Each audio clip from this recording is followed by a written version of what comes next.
Sekali mixer langsung oven 9 gulung roll cake. Sebelumnya saya juga sudah membuat 12 loyang bolu pandan santan yang ditopping meses dan keju seperti ini. Happy baking Bunda. Sebelum kue-kueku ini dijemput sama yang punya, wajib sekali bagi saya membuat dokumentasi seperti ini. Kalian terbaik. Sarangnya. Ini adalah penampakan bolu pandannya ketika baru keluar dari oven. Semua ini cukup saya mixer sekali saja ya Bunda. Di dalam bowl mixer sudah berisi 36 butir telur. Yuk semangat, ini kita mixer dulu sampai setengah mengembang dan kira-kira gulanya sudah larut. Selanjutnya kita matikan dulu mixernya, lalu tambahkan tepung terigu. Kita mixer dulu menggunakan speed paling rendah agar terigunya tidak pada berterbangan. Selanjutnya saya naikkan kecepatan mixernya di kecepatan sedang. Setelah tercampur rata, baru saya masukkan SP-nya. Saya menggunakan SP yang kemasan seperti ini ya Bunda, sudah repack jadi nggak tahu mereknya apa. Setelah terigu sudah tercampur rata dengan adonan, jadi kita masukkan SP-nya seperti ini. Setelah SP masuk, wajib menggunakan speed mixer yang paling tinggi di mixer kita ya Bunda. Kalau di mixer jumbo saya ini hanya membutuhkan waktu sekitar 3 menit. Adonan saya sudah mengembang 2 kali lipat seperti ini Bunda. Wow, cantik banget ya. Tips untuk Bunda kalau mau beli mixer besar, pastikan whisknya itu menyentuh bagian bawah bowl mixer agar saat memixer adonan bolu tidak ada gula yang mengendap di bagian bawah bowl mixer. Alhamdulillah ini adonan saya sudah selesai. Saya bungkus dulu whisk mixer saya karena tidak ada bahan lemak di dalam adonan. Jadi walau whisknya tidak dicuci, tidak apa-apa banget ya Bunda. Ini saya bungkus agar whisknya tidak kering. Selanjutnya saya sisihkan sedikit adonan, lalu saya tambahkan bahan lemaknya. Keren banget ya Bunda, spatula jumbo saya ini bisa membersihkan sampai bersih banget mentega cair yang ada di panci. Untuk pandannya saya hanya menggunakan pasta pandan. Ini kita aduk-aduk dulu sampai tercampur rata. Kalau di dunia baking, mencampurkan bahan lemak seperti ini disebut teknik panci. Setelah adonan sebelumnya sudah tercampur rata, ini kita campurkan ke adonan yang lebih banyak. Karena bahan lemak kita sudah tercampur rata dengan adonan, dengan begitu ini mudah saja kita campurkan sehingga kita terhindar dari over mixing adonan. Kalau kita terlalu over mixing adonan atau terlalu mengaduk adonan kita, maksudnya terlalu sering mengaduk adonan kita, adonan yang sebelumnya kental akan bisa kembali menjadi cair. Nah, adonan yang cair ini rawan membuat bolu kita menjadi bantet. Tapi sebaliknya, jika adonan kita tidak tercampur rata dengan bahan menteganya atau bahan lemaknya, bisa menyebabkan hasil bolu kita menjadi berpinggang atau bantetnya hanya di dasar bolunya ya Bunda. Setelah selesai mengaduk adonan, kini giliran kita masukkan adonan ke dalam loyangnya. Saya menggunakan loyang tulban ukuran 20 cm. Berat adonan ada di 550 gram atau lebih. Beratnya sudah termasuk dengan loyangnya ya Bunda. Nah, ini nih tantangan banget kalau menggunakan mixer besar Bun. Angkat-angkat bowl seperti ini tuh super berat bagi saya. Tapi untungnya ada spatula jumbo yang super recommended ini sangat membantu. Jangan lupa di check out ya. Bagi yang suka ngebaking, ini alat yang penting banget sih menurut saya. Ini sisa-sisa adonannya saya tambahkan saja ke dalam loyang. Saya lihat yang mana menurut saya yang sedikit kurang. Setelah selesai menuang adonan ke dalam loyang, tips selanjutnya kita hentak-hentakkan loyangnya agar gelembung yang terperangkap di dalam adonan bisa keluar. Jika gelembung gas ini tidak dikeluarkan, bisa menyebabkan hasil cake kita menjadi pecah-pecah Bunda. Semangat-semangat,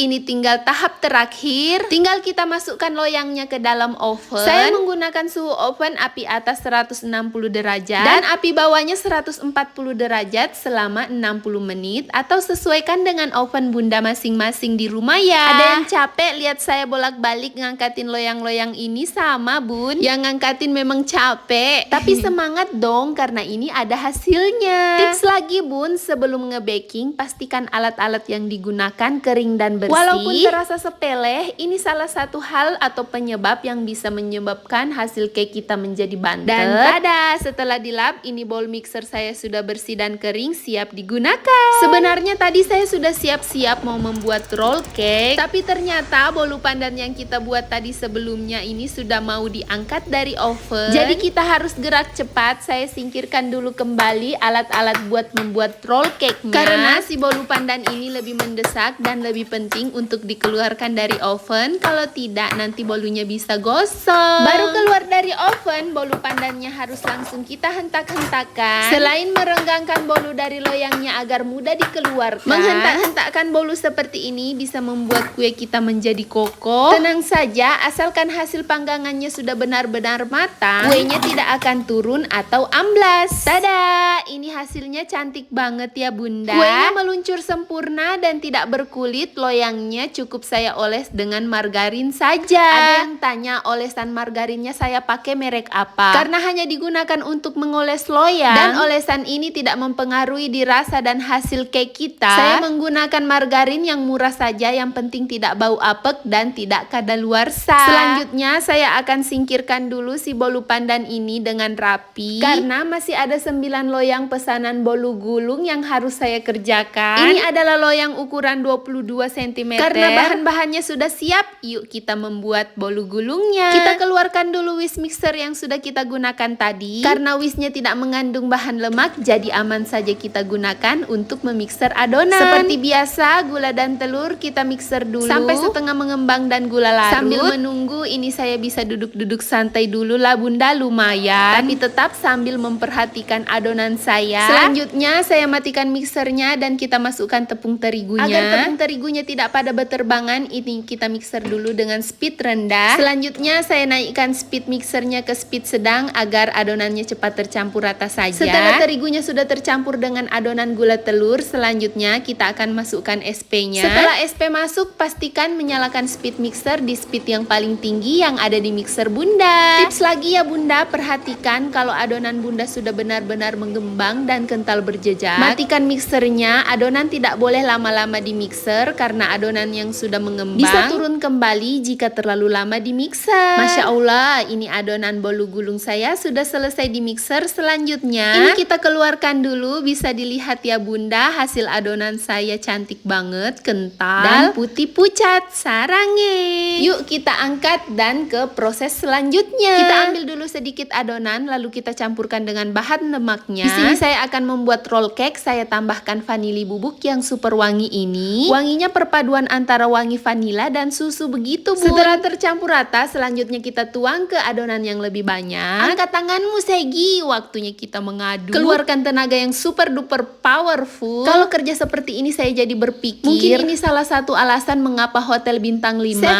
atau kokinya itu rata-rata kaum Adam. Ya mungkin karena ini ya bun, kalau masak dalam jumlah besar harus mengeluarkan tenaga super ekstra dan besar juga. Jadi lebih cocok deh dan lebih mantap kalau yang kerjakan adalah kaum Adam. Tapi kita kaum ibu-ibu jangan mau dikalah ya. Kalau bisa berpenghasilan, kenapa tidak? Yuk semangat-semangat.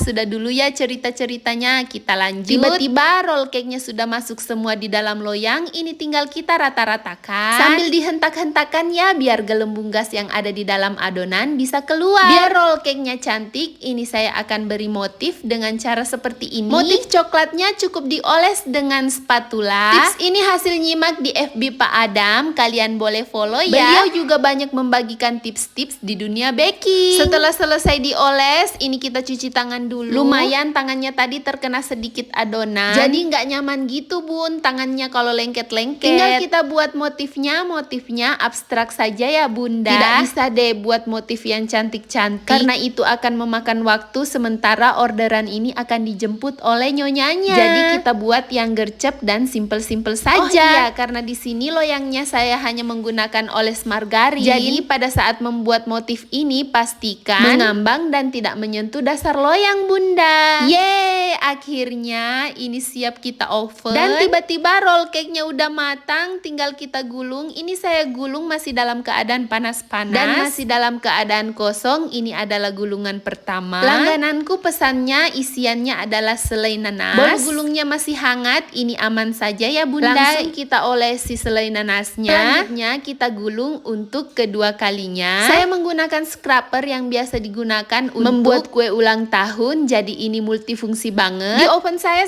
menggunakan suhu api atas 200 derajat dan suhu api bawahnya 180 derajat selama 20 menit, atau sesuaikan dengan oven bunda masing-masing di rumah ya. Dan tada, ini adalah hasilnya. Selanjutnya saya akan menggulung roll cake yang isian coklat keju. Untuk selai coklatnya saya menggunakan glaze saja. Alhamdulillah 9 roll cake kita sudah selesai. Tapi pekerjaanku belum selesai, Bunda. Si bolu pandannya belum selesai di topping. Jadi di sini saya harus membuat krim gula aren dulu. Bolu pandan ini paling cocok dan paling pas deh kalau dipadukan dengan krim gula aren buatan saya. Dan tada, tiba-tiba saja bolu pandannya sudah selesai di topping. Kalau seperti ini Kang Kue bahagia banget, kalian terbaik. Sarange.